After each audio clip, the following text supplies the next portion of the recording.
Hi there, Sanbonani Mulweni. Welcome to Fix channel. If you're new here, please subscribe before the end of the video.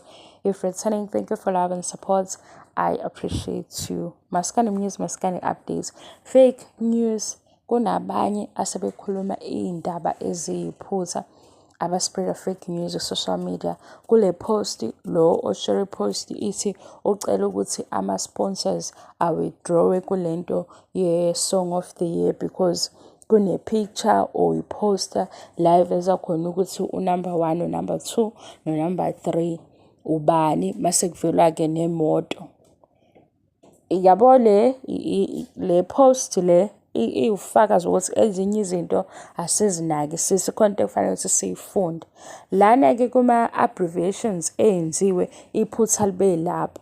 Ufike wabhala u-first waba correct, u-second waba wrong, no-third waba wrong. Kubeka lana ngokwama-position ukuthi kuno number 1, no number 2, no number 3. So oshare le post uthi ke Ukhozi FM alinabo proofreaders.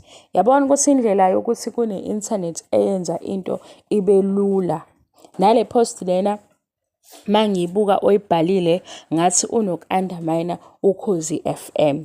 Ngibe ngenza ke izithombe lana ezibhaliwe kulandelana ukuze sibone ukuthi lento iyi-fake. Ukhozi i-brand enkulu, i-radio station enkulu. Uma benza ke i-poster yabo noma ngizothi i-picture ezoveza ukuthi kunohlelo olunje, angebe beke beshiya ukuthi ku-social media ku-Twitter Ukhozi kutholakala kuphi, ku-Facebook kutholakala kuphi, ku-TikTok kutholakala kuphi, Instagram kutholakala kuphi. Uzosibhekisisa ke lesithombe mase usibona la ngezansi ekugcineni. Ngezansi okugcineni akukho lana okuveza khona ama-handles akukhozi FM. Eyaku-Twitter ayikho, eyaku-Instagram ayikho, eyaku-Facebook ayikho, eyaku-TikTok ayikho.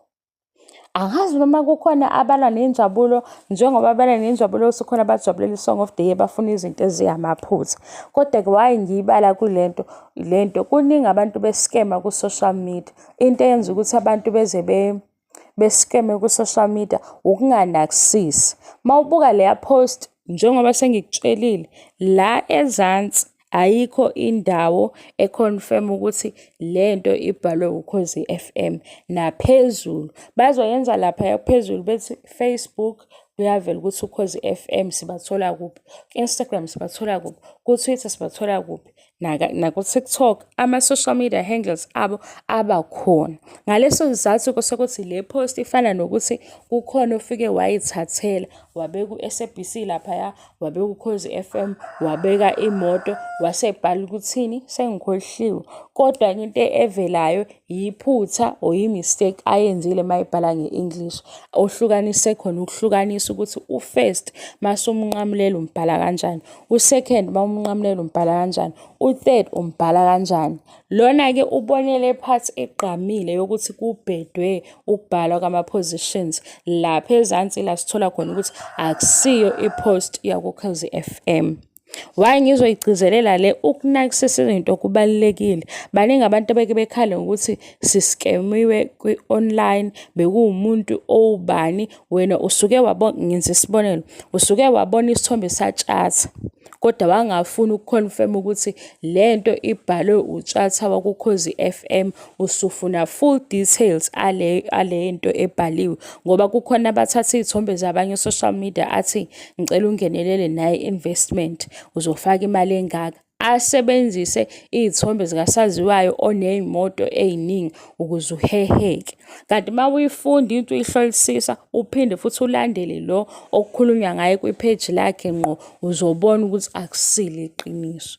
Engathi singayifundisisa ke izinto before sigijime ku-social media because lo bhalile ipost yakhe uthi hawu Ukhozi FM ludlala ngabantu alinawo yini ama-proofreaders. Ukusho kanjani lokho ngo-SABC? Ngoba phela le competition ayipheleli kuKhozi FM kuphela, ifaka no-SABC phakathi. Mayiqhubeka kwi-post yakhe uthi ama-sponsor kufanele withdraw because kudlalwa ngabantu.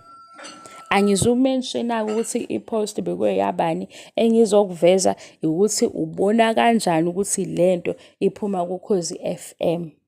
ngifake iy'thombe eziveza ama-shows akukhozi FM kanye nabasakazi bakhona. Nizoyibona ukuthi le i-poster yakukhozi FM, lena akusiyona, umehluko ukhona. Kukhona le game ethi kuqhathanise iy'thombe ukuthi okubona ngapha nokubona ngapha okufanayo. Kulena esikhulume ngo-first, second, third. Hhayi nakho ukuthi ku-Facebook batholakala kuphi, ku-Instagram batholakala kuphi, ku-TikTok batholakala kuphi. Ngicabanga ukuthi ngibale wonke ama-social media platforms la Ukhozi FM olukhona khona. Asiliboneni-ke iphutha. Singagijimi nathi ngoba nakho kukhona abajaha ukuthi hey kurojiwe ukhozi lunje, akusiyo i-poster yakukhozi FM. Nami futhi ngayenza njengoba eyenzile, lo yenzile wasebheda ukubhala lapha esebeka khona ama-positions. Sikuxolele kukhozi kulokhu.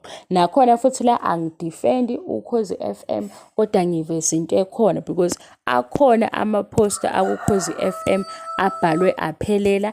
Lena i-empty okukhombisayo ukuthi ayiphumi kukhozi FM. Thank you so much for your love and support. Ngiyabonga angiqedi. Bye.